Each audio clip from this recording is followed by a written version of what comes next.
ఇది కోనసీమ జిల్లా వాడపల్లి గ్రామము. ఇక్కడ ఉండే వెంకటేశ్వర స్వామికి చాలా ప్రాముఖ్యత ఉంది. ఈయనకి 7 వారాలు 7 ప్రదక్షిణలు చేస్తే తీరని కోరికంటూ ఉండదు. నాకు ఇది 3వసారి, చాలా బాగా తీరింది.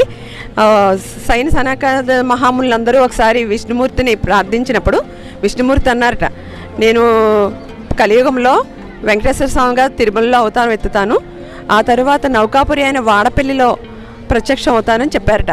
ఆ విధంగానే గౌతమి నదిలో మహర్షులు తపస్సు చేసుకుంటుంటే వాళ్ళకి ప్రత్యక్షమై ఎర్రచందనంలో లక్ష్మీ సహేతంగా ప్రత్యక్షం అయ్యారట. ఆయన ప్రకారమే ఆయన ఒక బాక్స్లో పెట్టి నౌకాపురిలో వదిలేయమన్నారట. గౌతమి నదిలో ఆయన వచ్చి నౌకాపురిలో చేరి, నౌకాపురి అంటే ఇప్పుడు వాడపల్లి మాట, ఇది ఇక్కడ ప్రత్యక్షమయ్యి మానవుల బాధలను తీరుస్తాను అని ప్రత్యక్షమైన దైవం. చాలా సత్యమైన దైవం, చాలా నమ్మకం.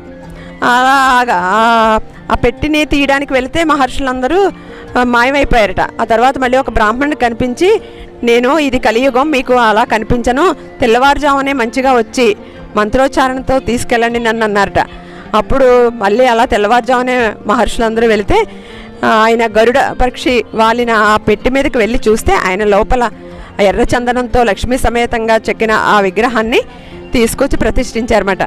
చాలా అద్భుతమైన వ్యక్తి, అద్భుతమైన రూపం. ఆయన చూస్తే నిజంగా తిరుమలలో వెంకటేశ్వర స్వామిని చూసినంత అనుభూతి ఉంది. ప్రజలు చాలా నమ్మకంతో చాలా రోజు రోజుకి చాలా డెవలప్ అవుతుంది, ఇంకా డెవలప్ అవుతుంది. నేనే 3వసారి అలా అమెరికా నుంచి, బెంగళూరు నుంచి, చాలా దూరాల నుంచి వస్తున్నారు. వసతులు కూడా బాగున్నాయి, భోజన సదుపాయాలు బాగా పెడుతున్నారు. కొంతమంది అష్టోత్తర పూజలకు కూడా రాత్రి వేళ రావాలన్నా కానీ గదుల సదుపాయాలు అన్నీ మంచిగా ఉన్నాయి. గోదావరి కూడా స్నానానికి అది మనకు అనుకూలంగా ఉంది. అంతా చూడొచ్చు. ఈ కోనసీమ నిజంగా కొంగు బంగారం. ఇది 7 జన్మల పుణ్యఫలం ఉంటేనే మనం చూడగలం. మేము చూసాం, మీరు కూడా చూసి తరించండి.